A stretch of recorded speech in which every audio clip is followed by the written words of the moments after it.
सपना वो नहीं होता, सपना वो नहीं होता जो सोने पर आते हैं। सपना वो नहीं होता जो सोने पर आते हैं। सपना तो वो होता है जो सोने नहीं देते। जोहार, आदाब, नमस्कार। मैं ज़ुबैर अहमद। एक गांव में एक किसान रहता था और किसान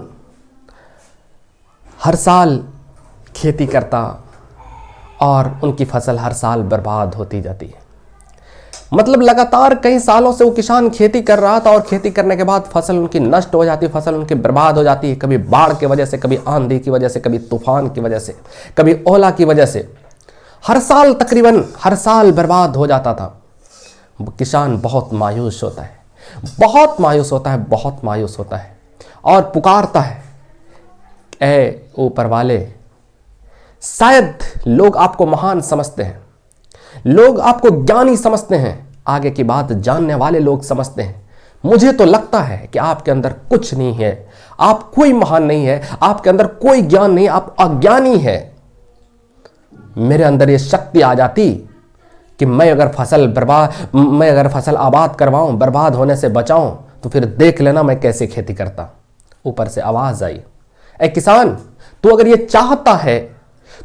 चाहता है कि तेरे अंदर शक्ति आ जाए और उसी शक्ति का प्रयोग करके, उसी शक्ति का इस्तेमाल करके तू खेत की फसल का जो है ना पैदावारी करेगा, तो तू जा, आज मैं तुम्हें यह शक्ति प्रदान करता हूं, शक्ति देता हूं। तू जैसा चाहेगा वैसा होगा, वैसा खेती होगा। जा तू कर ले खेती। तो किसान जो है ना बहुत खुश कि आज के बाद खेती तो मेरे हाथ में, जब चाहेंगे बारिश बरसाएंगे, जब चाहेंगे धूप उगाएंगे, जब चाहेंगे आंधी रोकेंगे, जब चाहेंगे बाढ़ रोकेंगे, ये सब तो मेरे कब्जे में है। गया खेत, हल चलाता है, बारिश बरसाता है, बारिश को रोकता है, बाढ़ों को रोकता है, कभी बारिश बरसाती है, कभी धूप उगाता है, कभी आंधी को रोकता है, कभी आंधी हल्की फुल्की हवा चलाती है। अब तो उसके हाथ में थी सारी चीजें। उस साल इतनी पैदावार हुई कि पूरी जिंदगी में कभी किसान ने उतना फसल पैदा नहीं किया था जितना फसल उस बार उगाया था, जितना खेती उस बार किया था। कभी नहीं हुआ था इतना, कभी नहीं। किसान बहुत खुश। उन्होंने सोचा कि अब हम ईश्वर को हम ये बतलाएंगे। उसके ठीक कुछ दिन बाद गुजरता है, फिर से खेती करता है किसान। और जब खेती करता है, फसल जब काटने का जब वक्त आता है, तो वक्त आता है जब खेत पहुंचते हैं। जब खेत पहुंचते हैं ना, देखता है खेत में एक भी दाना नहीं था।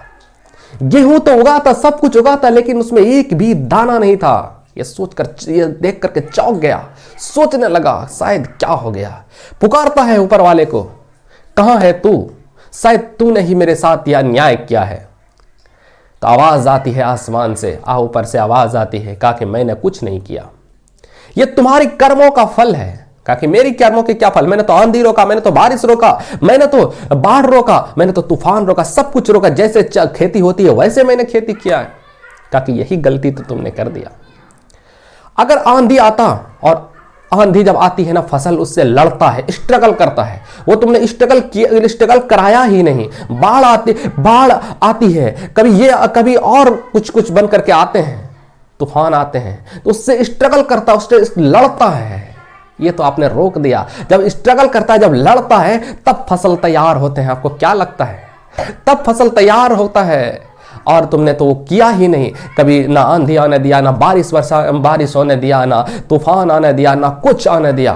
तो ये होगी कैसे? फसल होगी कैसे? तो कहता है, सॉरी, गलती हो गई हमसे। आप जो करते हैं बेहतर करते हैं। दोस्तों, इस कहानी से हमें ये शिक्षा मिलती है। जिंदगी में जब भी मुसीबत और परेशानी आती है ना, तो इंसान निराश हो जाता है, इंसान परेशान हो जाता है। यार, मेरे सर पे इतने मुसीबत, इतने परेशानी। याद रखना, ऊपर वाला कभी भी इंसान के ताकत से ज्यादा मुसीबत नहीं देता है। और मुसीबत जब भी देता है तो उसको मजबूत कर देता है, उसको स्ट्रांग कर देता है। और इस दुनिया में जितने भी लोग विनर बने हैं, चाहे आप जितने भी लोग सफल बने हैं, जितने भी लोग विनर बने हैं, आप उनके इतिहास को उल्टा करके देखेंगे, बहुत गरीबी से निकल करके गए, बहुत गरीबी से निकल कर गए।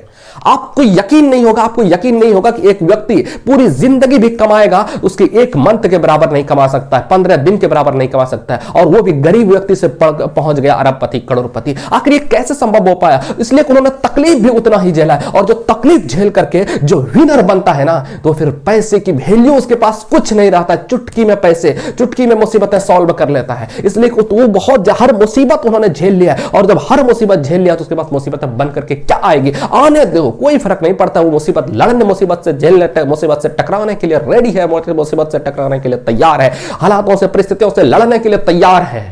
हालात और परिस्थितियां बनकर के आएगी ना, तो क्या दिक्कत, आने दे। लेकिन जो लोग हालात और परिस्थितियों से डरते हैं, उन्हें लगता है कि शायद नहीं होता तो अच्छा था, हम किसी तरह जिंदगी गुजार लेते। आप किसी तरह से जिंदगी गुजारने के लिए नहीं आए, बल्कि आप मजबूती के साथ जिंदगी गुजारने के लिए आए हैं। तो आप देर किस बात की, उठ जाओ और लग जाओ मेहनत करने में। मुसीबत तो थोड़ी देर के लिए है, फिर देखना पूरी जिंदगी आपके लोग मिसाल देंगे, आपके लोग एग्जाम्पल देंगे, उदाहरण देंगे। लोग आपसे आएंगे सेल्फी आपके साथ खिंचवाने के लिए, चलो जरा सा आ जाओ सेल्फी।